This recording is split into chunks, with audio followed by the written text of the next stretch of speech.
Minggu kedua, hari pertama saya mulai mengajak. Salah satu kepala sukunya kami bawa dia ke sungai. Begitu sampai ke sungai, saya bilang sama kepala suku, Bapak, mohon maaf, kotekanya dibuka dulu.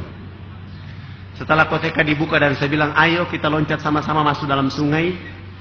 Begitu kami loncat masuk ke dalam sungai, naik, saya mulai mengambil dua sabun dan satu untuk saya. Satu saya berikan kepada kepala suku dan 19 dai itu saya suruh berdiri paling depan.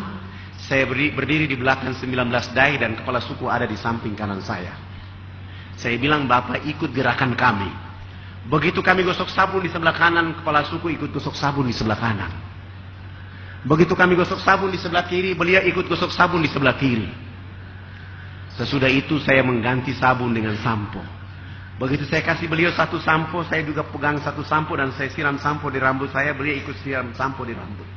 Rambut kami orang Irian itu kalau belum kena air dengan sampo itu rambut tenang-tenang saja.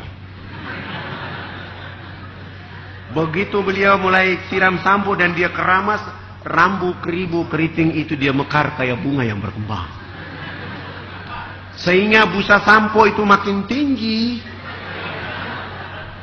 Begitu makin tinggi jatuh kena di hidung kepala suku.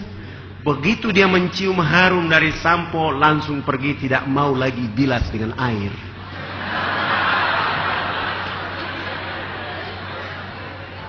Begitu dia jalan, para dai mengatakan, Bapak kepala suku harus disiram dengan air.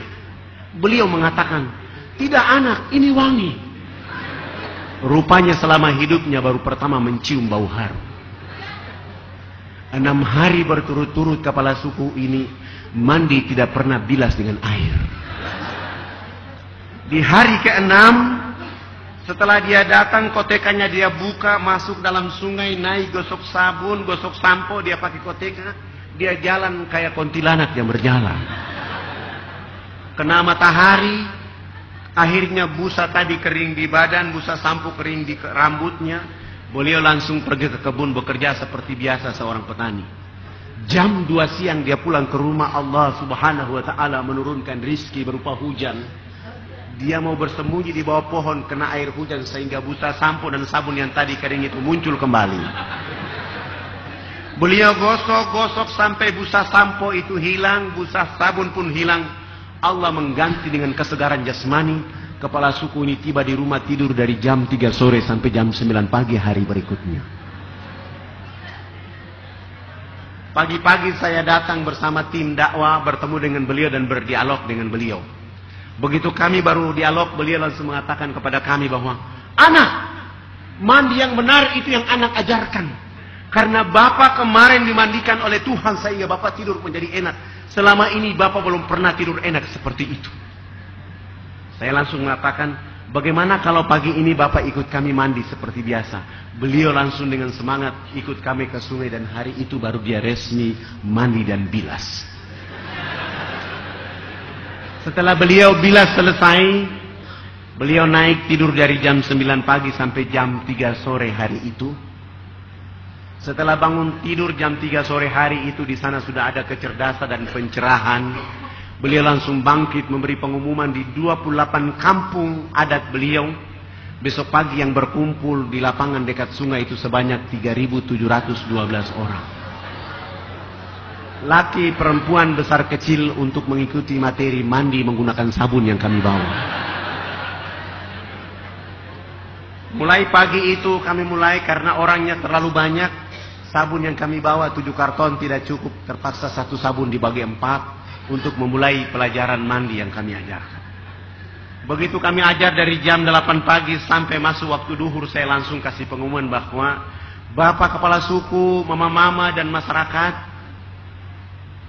agama kami Islam, maka kami mohon yang sudah mandi jangan pulang, yang belum mandi juga jangan pulang. Nanti kami selesai sholat duhur, kami akan melanjutkan pelajaran mandi.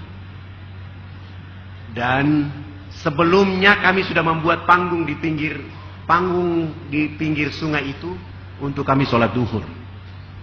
Akhirnya kami 20 orang selesai wudhu, kami naik di atas panggung. Sementara 3.712 orang itu mereka duduk di bawah panggung. Saya naik berdiri di depan jadi imam. 19 orang itu jadi makmuman di belakang, dan salah satu dia qamat dan saya berdiri takbir. Allahu Akbar. 19 makmuman itu juga takbir. Begitu kami takbir, yang sudah mandi maupun yang belum mandi yang duduk di bawah panggung semua serentak berdiri dan berputar keliling panggung sholat seakan-akan kami itu Ka'bah. Mereka berputar dengan berlawanan arah jarum jam mengelilingi panggung sholat itu. Tujuan mereka adalah memperhatikan gerakan-gerakan sholat duhur yang kami lakukan.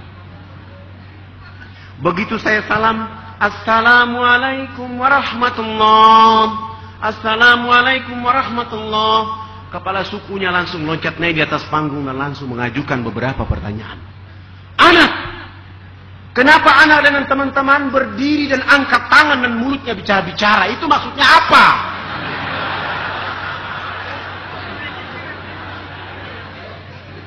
Saya langsung memuji Allah, subhanallah, ini baru mandi sudah cerdas begini. Dan saya langsung menjawab mereka bahwa saya berusaha menjawab mereka dengan bahasa yang bisa masuk ke dalam akal mereka. Bapak kepala suku, mama-mama dan masyarakat, agama kami Islam. Di dalam agama kami diperintahkan oleh Tuhan Allah Sang Pencipta dalam satu hari 5 kali menghadapnya di saat dan waktu yang ditentukan. Tadi kami berdiri mengangkat tangan itu artinya kami menyerahkan sepenuhnya kehidupan, jiwa dan raga kami kepada Dia Allah yang Maha Besar. Yang kami bicara itu adalah Allah Maha Besar, sementara kami adalah sangat kecil di atas bumi.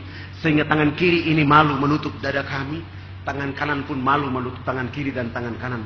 Terserah Allah. Mau menghukum kami terserah, mau kasih hadiah kepada kami terserah. Karena kami sudah menyerahkan sepenuhnya jiwa raga kami kepada Dia Allah yang Maha Besar itu.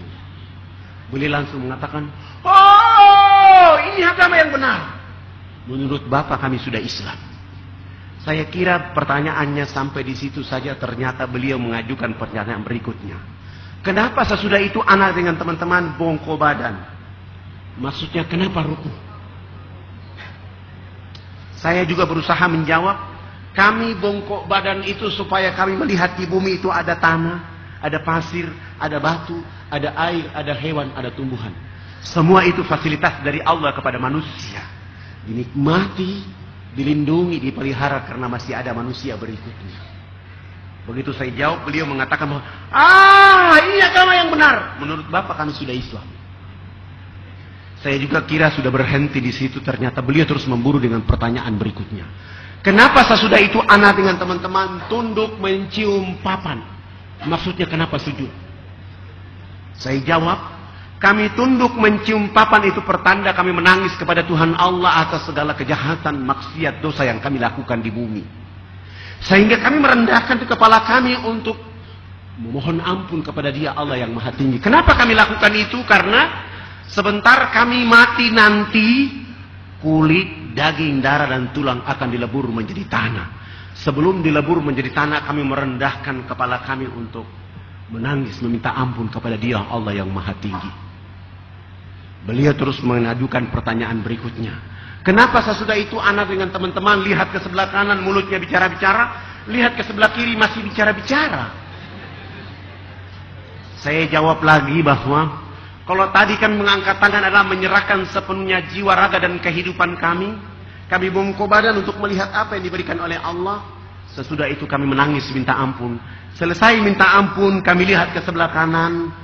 Kalau belum ada, kami lihat saudara-saudara kami ada yang belum tahu mandi. Tugas kami mengajarkan mereka bisa tahu mandi. Melihat ke sebelah kiri, kalau belum ada orang yang tahu berpakaian, tugas kami mencari pakaian untuk menutup badannya. Ada yang sakit, tugas kami mencari obat. Ada yang lapar, tugas kami mencari makan. Sehingga hubungan kami dengan Tuhan Allah terus berjalan. Dan komunikasi kami dengan siapa saja manusia di bumi. Sehingga menjaga alam ini terus damai, tentram. Untuk beribadah kepada Allah Subhanahu Wa Ta'ala. Begitu mendengar penjelasan saya dan kepala suku mengatakan bahwa kalau begitu kamu 20 orang tidak boleh duduk di atas panggung, kamu turun duduk di bawah. Akhirnya kami 20 semua turun duduk di bawah panggung. Mereka 6 kepala suku naik di atas itu menggantikan kami. Mereka bukan sholat, tetapi mereka rapat adat untuk membahas kehadiran kami di wilayah mereka saat itu. 1,5 jam kemudian kepala suku besarnya berdiri dan menyampaikan pengumuman kepada mereka dengan bahasa mereka. Wah, wah, wah, wah, hubulakanayat. Saya saat itu dan kami saat itu tidak tahu apa, tidak mengerti bahasa itu. Tapi begitu saya tanya kepada orang yang ada di samping saya, subhanallah, artinya sangat luar biasa. Hari ini kita senang, hari ini kita gembira karena anak-anak ini sudah datang mengajarkan agama yang benar. Dalam rapat adat kami menyatakan bahwa kita semua yang ada di lapangan harus mengikuti agama yang mereka ajarkan.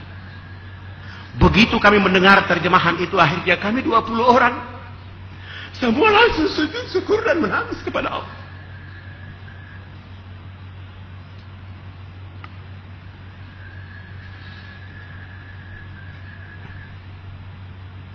Kami berterima kasih kepada Allah Subhanahu wa ta'ala.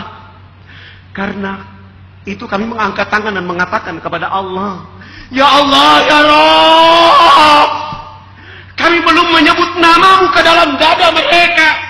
Kami belum menyebut nama kekasih Muhammad sallallahu alaihi wasallam ke dalam hati mereka. Kami baru hanya bawa sabun mandi, Ya Allah, Ya Rabb. Lalu kami berhadapan dengan 3.712 orang untuk membimbing mereka mengucapkan 2 kalimat syahadat. Tetapi kami semua pun tidak sanggup untuk mengucapkan 2 kalimat syahadat di saat itu. Karena mereka dalam keadaan telanjang, dalam keadaan miskin. Tapi wajah mereka begitu tulus untuk mengucapkan Asyhadu an la ilaha illallah wa asyhadu anna Muhammad Rasulullah. Ya Allah, Ya Rabb, kuatkan dakwah ini. Ajari kami dakwah ini agar kami terus bersama mereka. Sehingga telanjang itu berubah menjadi cahaya bagi kehidupan mereka. Ya Allah, Ya Rabb. Satu niat itu membuat kami tidak akan kuat. Karena kami tidak menyangka begitu mudahnya hidayah Allah menyertai saudara-saudara. Dan kami tidak memberikan mereka apa-apa kecuali membawa sabun mandi, pakaian terbatas itu untuk mereka. Setelah 1 minggu mereka mengucapkan 2 kalimat syahadat selesai. Kami berusaha untuk membimbing mereka ke arah yang lebih baik. Dengan cara merubah dan mengganti nama-nama mereka. Sehingga yang nama Yohanes, nama Paulus, Wilhelmus kami ganti semuanya. Paulus kami ganti nama dengan nama Ibrahim. Wilhelmus kami ganti nama dengan nama Abu Bakar. Dan nama-nama seperti itu paling layak kepada orang Irian ketika masuk Islam. Sangat lucu kalau ada orang Irian masuk Islam, rambutnya keriting, badannya hitam keling, dipanggil Cecep. Sangat lucu kalau dia masuk Islam, rambutnya keriting, badannya hitam keling, dipanggil Subagio.